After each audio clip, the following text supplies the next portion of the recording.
Yeah, good day, everyone. Starting again on Genesis. I'm going to continue, not starting again, but continue on Genesis. Today I'm going to do 18 to 21, March 1st. I haven't read 18 to 21 yet. This will be the first time I'm going to read it.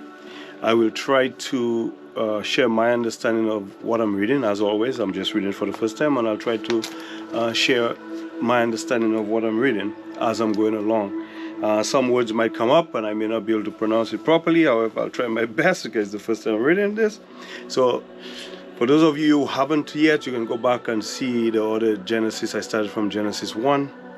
I just did Genesis up to 17 earlier in the week, and I'm continuing on Genesis 18 to 21 today. Hopefully I'll be able to get it all done in one video.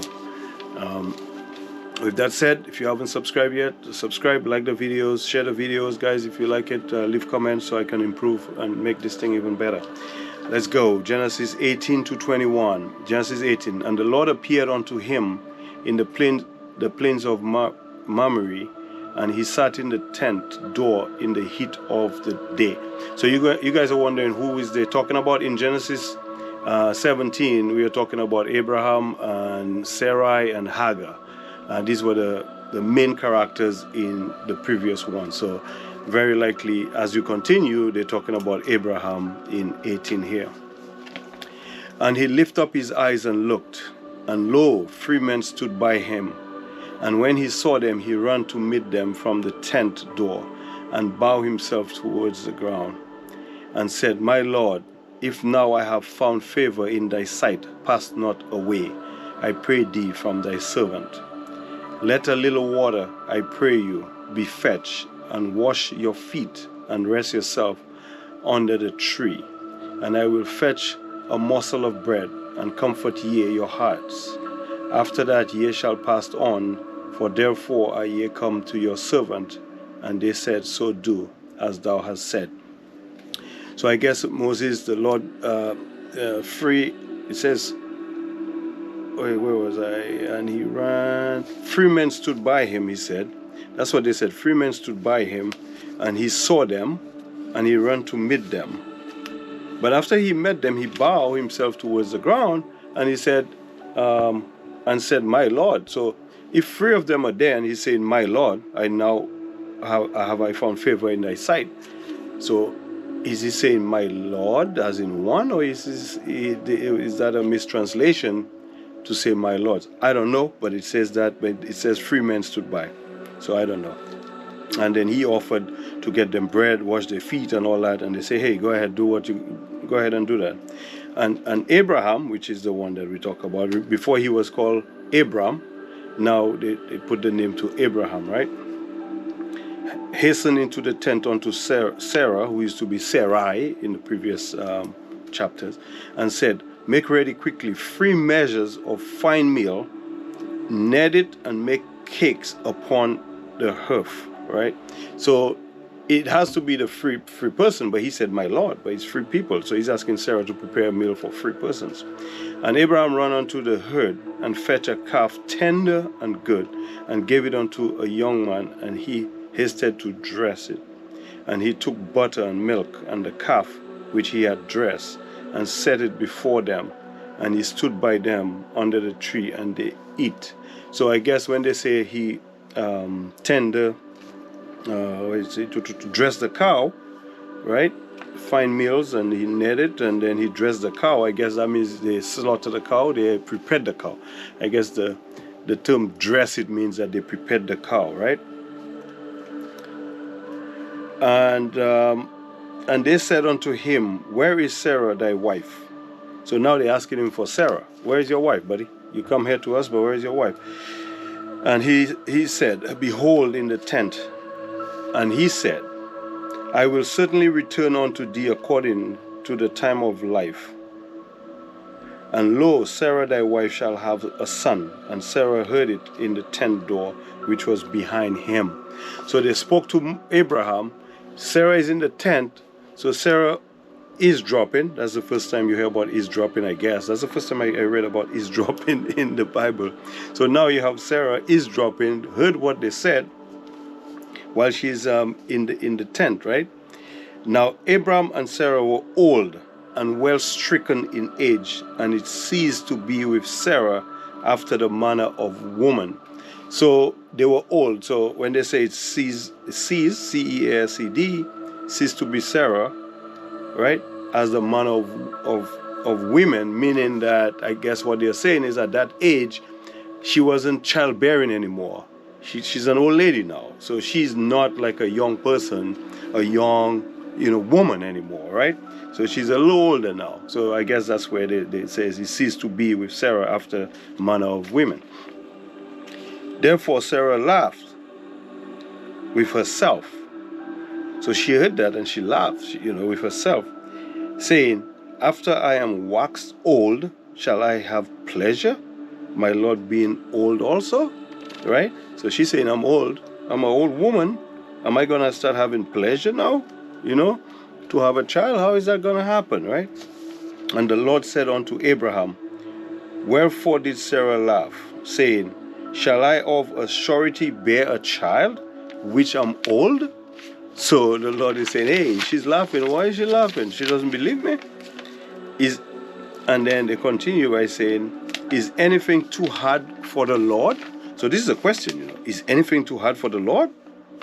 At the time appointed, I will return unto thee according to the time of life, and Sarah shall have a son. Then Sarah denied, saying, I laugh not, for she was afraid. And he said, nay, but thou didst laugh, right?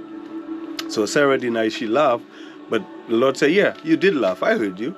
Don't try to deny that. But this is not the first time that we have heard denial in the Bible. This is not the first time that we have heard somebody not taking a responsibility for their own action or not accepting what they did. This is not the first time, but then it continues, right? Here with Sarah, you see that there. And the men rose up from thence and looked towards Sodom. So now they raise up, they go towards Sodom, and Abraham went with them to bring them on the way. And the Lord said, shall I hide from Abraham that thing which I do? Seeing that Abraham shall surely become a great and mighty nation, and all the nations of the earth shall be blessed in him. So the covenant is still there with Abraham. So that means all the great nation that he promised Abraham in the early chapters, he's still talking about it and still saying that people will be blessed through Abraham throughout, right? For I know him that he command his children and his household after him, and they shall keep the way of the Lord, to do justice and judgment, that the Lord might bring upon Abraham that which he had spoken of him. So they're talking about justice and judgment. So we know how justice and judgment works in this day and age. And the Lord said, because the cry of Sodom and Gomorrah is great, and because their sin is very grievous. So now we hear about Sodom and Gomorrah right there. Sodom and Gomorrah, cry is great and the sin is grievous. So they're committing a lot of sins at this point in Sodom and Gomorrah. So the Lord is kind of a little upset at that, I guess. I will go down now and see whether they have done altogether according to the cry of it, which is come unto me. And if not, I will know. So I guess people were misbehaving, and at the same time, they were crying unto the Lord of all their bad behavior. So I guess the Lord gave them enough chance to see if they could change their mind, rectify themselves, get better. And the men turned their faces from thence and went towards Sodom. But Abraham stood yet before the Lord. And Abraham drew near and said, wilt thou also destroy the righteous with the wicked?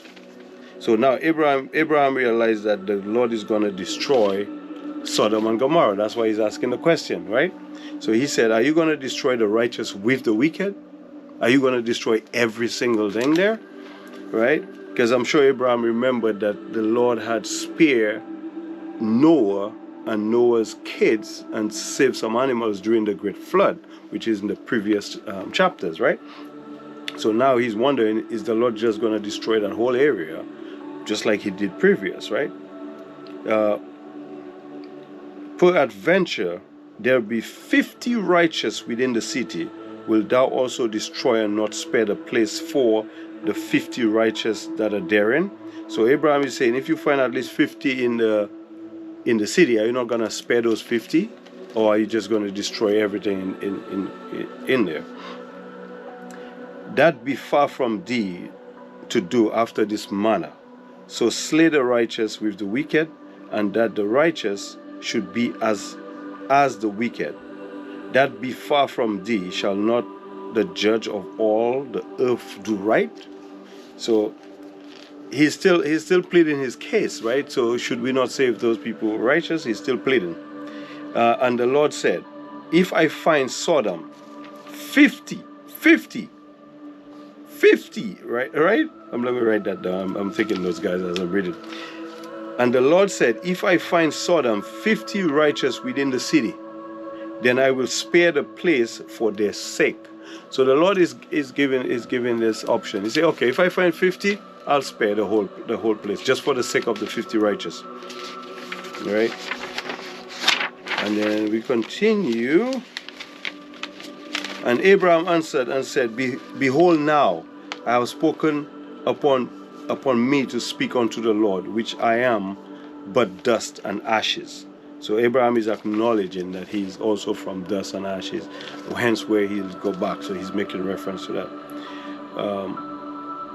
Peradventure there shall lack 5 of the 50 righteous. Wilt thou destroy all the city of lack of 5? And he said, if I find there 45, I will not destroy. So Abraham is still negotiating lack of 5 of the 50, right? So he said, if there are lack of 5 of the 50, which means he minus 5 from the 50, which leave him with 45, right? That leaves him with 45. So now he's negotiating now with the Lord. He started with 50. Now he's negotiating. Wait a minute. What if you find 45, right? Lack of 50, 45. Will you still destroy it, right? And the Lord said, yeah, if I find 45, I will save it for the sake of the 45 righteous. And he said unto him, oh, let not the Lord be angry. I will speak peradventure.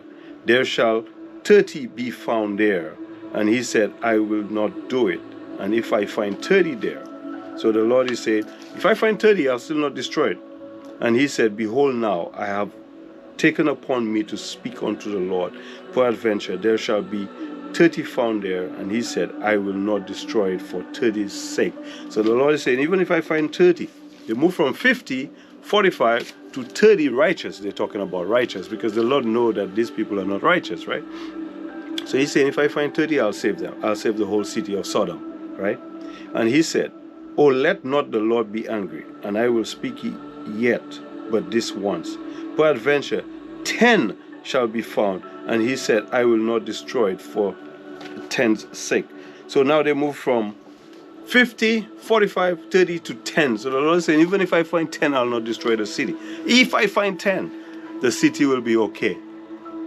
And the Lord went his way as soon as he had left communing with Abraham. And Abraham returned unto his place. That means Abraham went back to his tent, right? Abraham went back to the tent, man. Wow, Abraham. All right, let's go on to 19. Chapter 19. And there came 2 angels to Sodom. So 2 angels. And there goes 2 angels to Sodom at even, and Lot sat in the gate of Sodom. So 2 angels went down, and Lot was sitting at the gate. And Lot, seeing them, rose up to meet them, and he bowed himself with his face towards the ground. Now remember, there was 3 of them that went to Abraham. 3, Abraham saw 3, and he said the Lord. Now you have 2 angels. So now we can conclude that the 3 that was with that Abraham saw was the Lord and 2 angels, right? That if I'm reading this thing correctly, that would be my conclusion. My conclusion would be that there were 3, the Lord was with 2 angels, which make the 3 which Abraham saw. All right. So now the 2 angels went down to Sodom at the gate. So Lot was at the gate. Lot recognized them, rose up, and then bow himself with his face towards the ground, right? You know, like the Muslims do that right now. They bow their face towards the ground. Muslims do that all the time right now, especially when they're praying. And he said, "Behold now, my lords, turn in, I pray you, into your servant's house, and tarry all night, and wash your feet, and ye shall rise up early, and go on your ways." And they said, "Nay, but we will abide in the street all night." So Lot knows how bad the city is. He saw them. He said, "Hey, come to my house. Stay in my house all night. I'll take care of you, and you could leave in the morning without no problem." And they said, "Nope, we're gonna abide in the street all night," meaning that we're gonna be on the street all night, right? And he pressed upon them greatly, and they turned in unto him, and he entered into his house, and he made them a feast, and did bake unleavened bread, unleavened, which means that it's just water and flour and water, right? Bread, and they did eat. So he was able to convince them to come to the house. So they listened, and they went to the house. He gave them a feast, right? But before they lay down, the men of the city, even the men of Sodom, right? The men of the city, even the men of Sodom. So which city are they talking about now? Because they were only talking about Sodom, but they say the men of the city, even the men of Sodom, compassed the house round, both old and young, all the people from every quarter.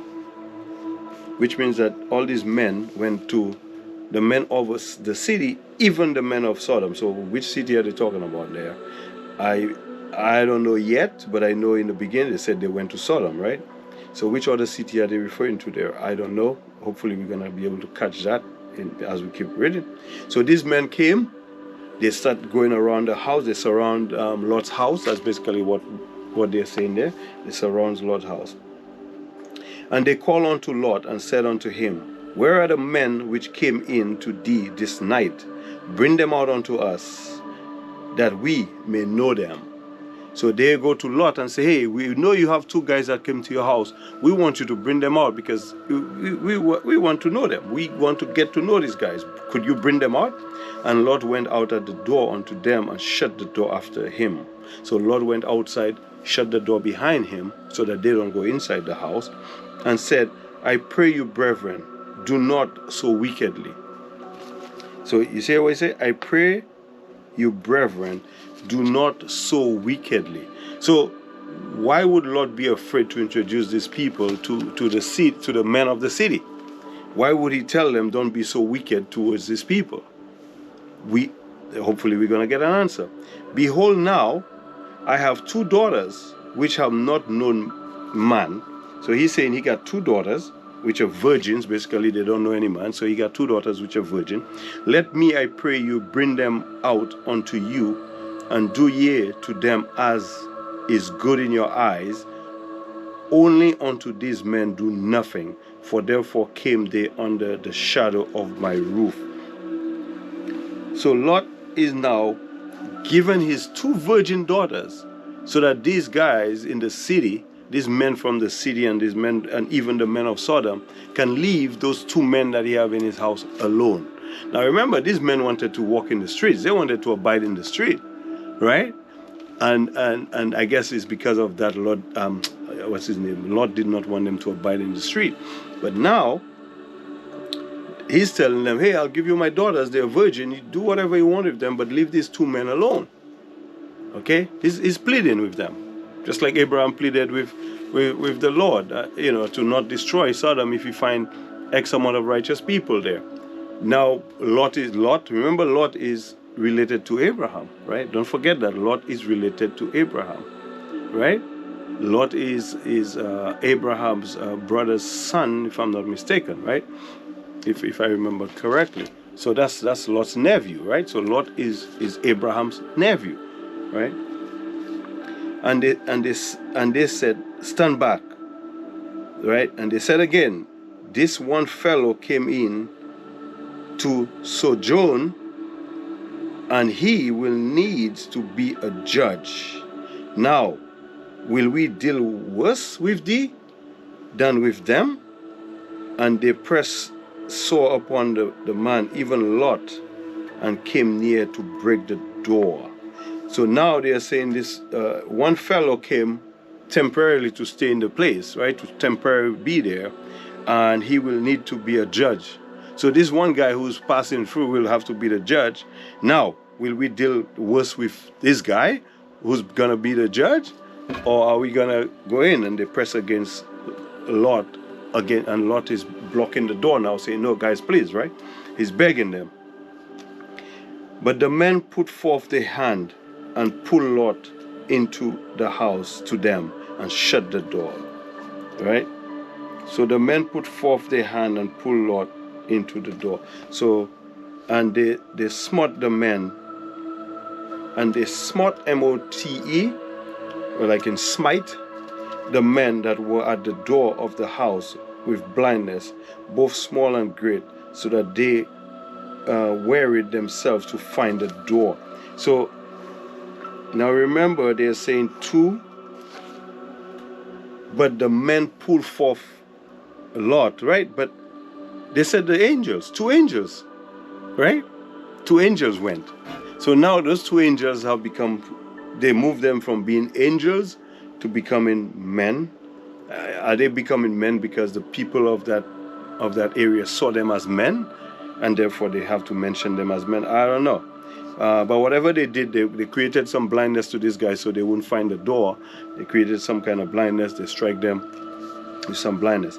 And the men said unto Lord, hast thou here any besides son-in-law, and thy sons, and thy daughters, and whosoever thou hast in the city, bring them out of this place? So the men, which is the two angels that came, is telling Lot, hey, take your family, everybody that's your relative, everybody that's your family, your son, your son-in-law, your daughters, and whoever thou hast in the city, bring them out of this place. Take them and get out. Right? Take them and get out. Now, you notice that they didn't mention his wife at all there. They just said, and the men said unto Lot, hast thou here any besides, right? So hurry up. Take all your people, hurry up.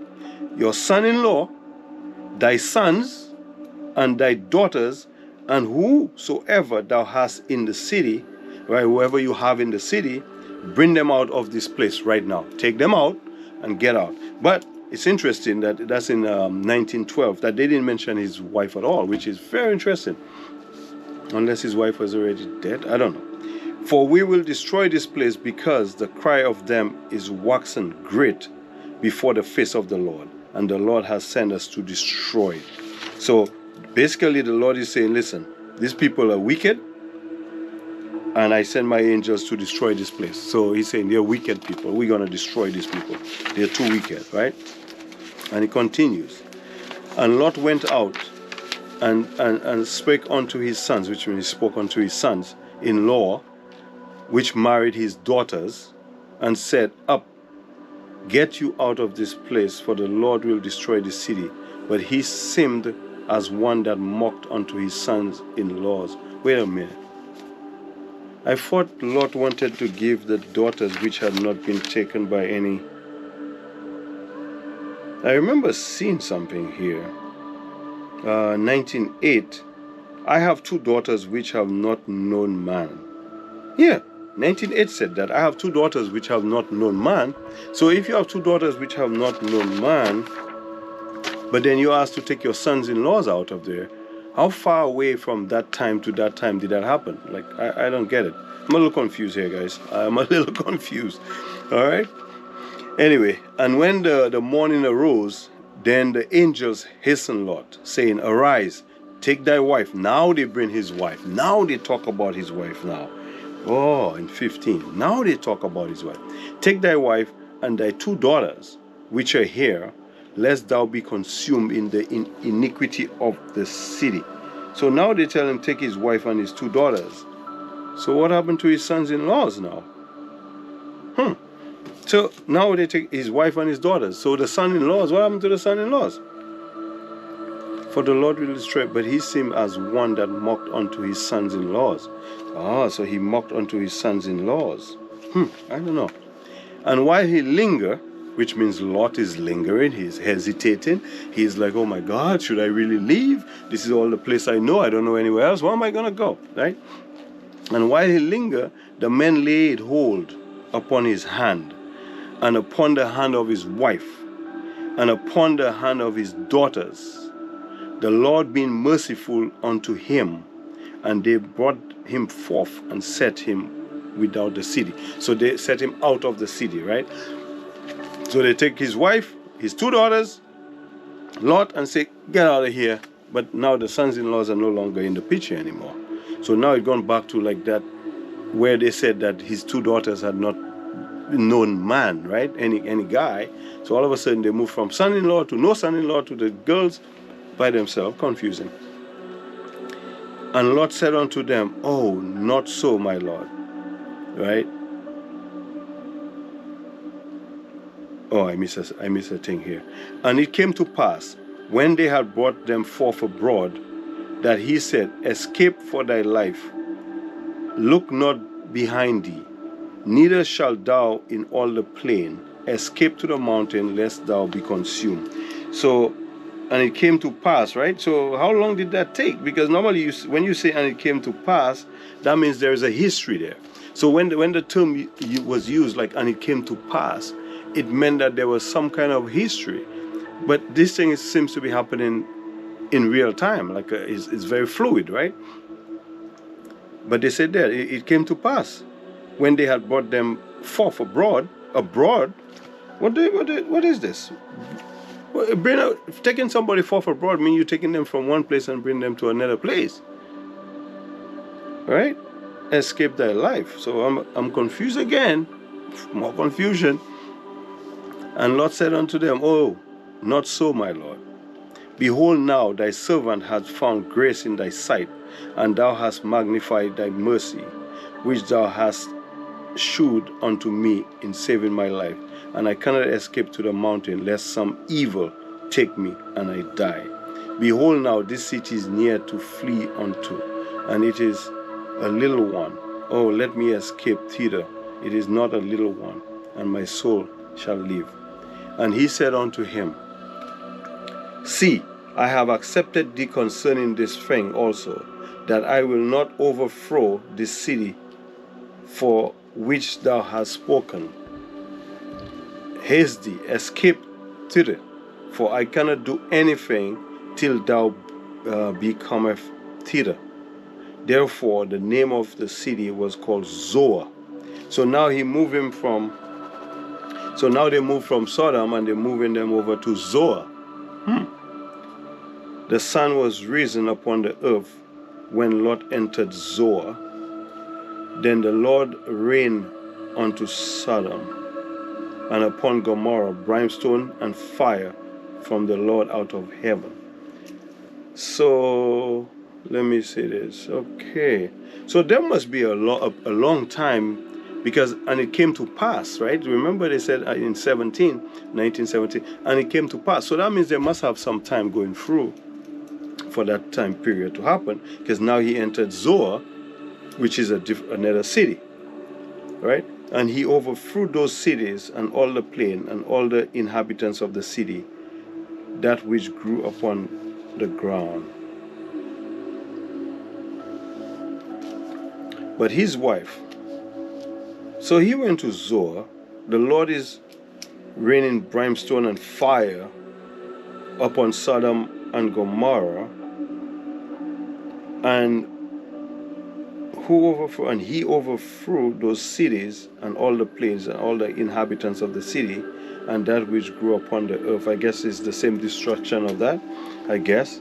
But his wife looked back from behind him, and she became a pillar of salt.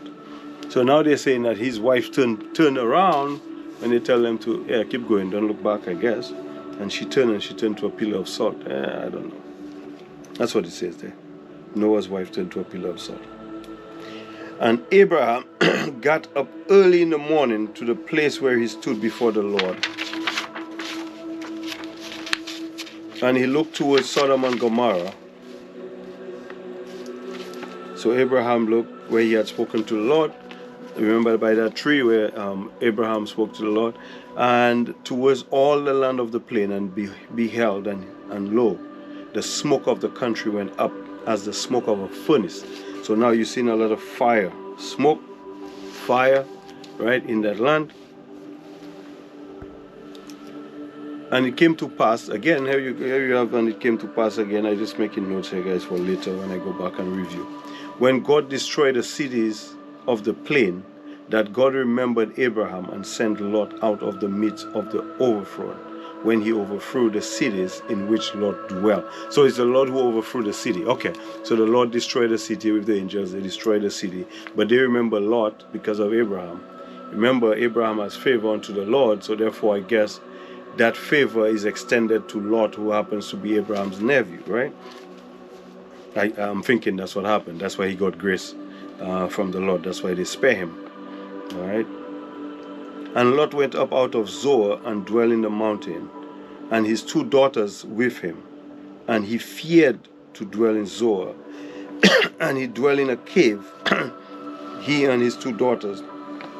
So he went to Zoar. He was afraid in Zoar. He stayed in a cave with his 2 daughters because he's afraid. So he's in a cave. And the firstborn said unto the younger. So now they're talking about his daughters there. The firstborn said to the younger daughter, Our father is old, and there is not a man in the earth to come unto us after the manner of all the earth. So this, the older daughter is telling to the younger daughter, hey, our father is old. There is no man that will come unto us in all the manner of the earth. Come, let us make our father drink wine, and we will lie with him, that we may preserve seed of our father. So here it comes. The older daughter is contemplating incest. Here comes incest there, guys. And they made their father drink wine that night. And the firstborn went in and lay with their father. And he perceived not when she lay down, nor when she arose. Right? So he was so drunk, right? Lot was so drunk that he did not even know that he laid down, or when he woke, or when the daughter woke up, right? Perceived not when she laid down with him, nor when she woke up from him. He did not even know. And it came to pass on the morrow that I don't know what the morrow means. I'll have to look into what morrow, M-O-R-R-O-W, that the firstborn said unto the younger, Behold, I lay yesternight. Also, the morrow is tomorrow, the following day. Okay, and behold, I lay yesternight with my father. Let us make him drink wine this night also, and go thou in and lay with him, that we may preserve seeds of our father. So now the daughter slept with the father. The older daughter slept with the father this night. The following night, they're contemplating for the younger daughter to sleep with the father again. And they made the father drunk again with wine that night. And the younger arose and lay with him. And he perceived not when she lay down. So he did not know when the younger daughter laid with him, nor when she arose from him.